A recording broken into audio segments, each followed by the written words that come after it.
بسم اللہ الرحمن الرحیم۔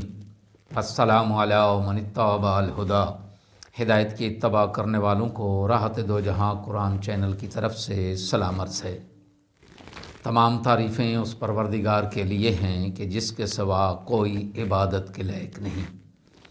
لاکھوں درود و سلام ہوں محمد و آل محمد پر۔ صاحبان ایمان سامعین کرام، ہمارے آج کے سبق کا موضوع ہے سورہ آل عمران کی آیت نمبر 62 اور 63۔ تو آئیے پروردگار کے پاک نام سے اپنے سبق کا آغاز کرتے ہیں۔ بسم اللہ الرحمن الرحیم۔ ان ھذا لھو القصص الحق وما من الہ الا اللہ وان اللہ لھو العزیز الحکیم۔ آیت نمبر 63۔ فَإِن تَوَلَّوْا فَإِنَّ اللَّهَ عَلِيمٌ بِالْمُفْسِدِينَ۔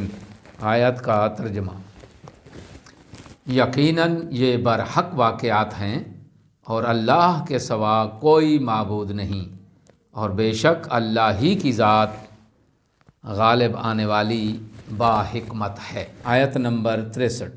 اگر یہ لوگ قبول حق سے پھر جائیں تو اللہ مفسدوں کو، فساد کرنے والوں کو یقیناً خوب جانتا ہے۔ آیات کی تفسیر: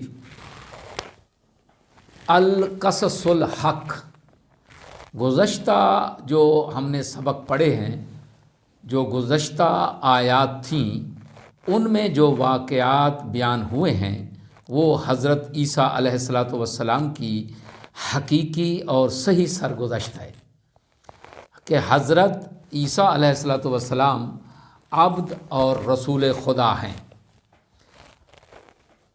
وہ حضرت آدم علیہ السلام کی طرح بغیر باپ کے پیدا ہوئے ہیں۔ وہ خدا یا خدا کا بیٹا نہیں ہے۔ وما من الہ الا اللہ، اور حق اور حقیقت یہ ہے کہ اس کائنات میں اللہ کے سوا کوئی عبادت کے لائق نہیں ہے۔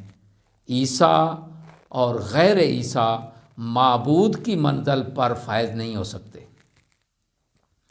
وَإِنَّ اللَّهَ هُوَ الْعَزِيزُ الْحَكِيمُ، اس نے اپنی قوت اور حکمت کی بنا پر عیسیٰ کو باپ کے بغیر پیدا کیا ہے۔ فَإِن تَوَلَّوْا، اس آیت میں حضور کی مزید تقویت کے لیے ارشاد فرمایا، اگر یہ لوگ آپ کا مقابلہ کرنے سے منہ موڑ لیں یا آپ صلی اللہ علیہ وآلہ وسلم پر ایمان لانے سے انکار کر دیں، تو اس کا مطلب یہ ہرگز نہیں ہے کہ آپ صلی اللہ علیہ وآلہ وسلم کی حقانیت ان پر واضح نہیں ہوئی، بلکہ یہ لوگ فسادی ہیں جس کی وجہ سے یہ ایمان نہیں لاتے۔ آیت میں بیان ہونے والا اہم نقطہ ایک ہے، وہ یہ کہ مفسد دانشور ہمیشہ اپنے مفادات سے متصادم حقائق سے انکار کرتے ہیں۔ دعا ہے کہ خداوند عالم ہمیں اپنی عبادت کرنے کی توفیق عظیمہ عنایت فرمائے، کیونکہ حق اور حقیقت ہی یہی ہے کہ اس کائنات میں اللہ کے سوا کوئی عبادت کے لائق نہیں ہے۔ وآخر دعوانا ان الحمد للہ رب العالمین۔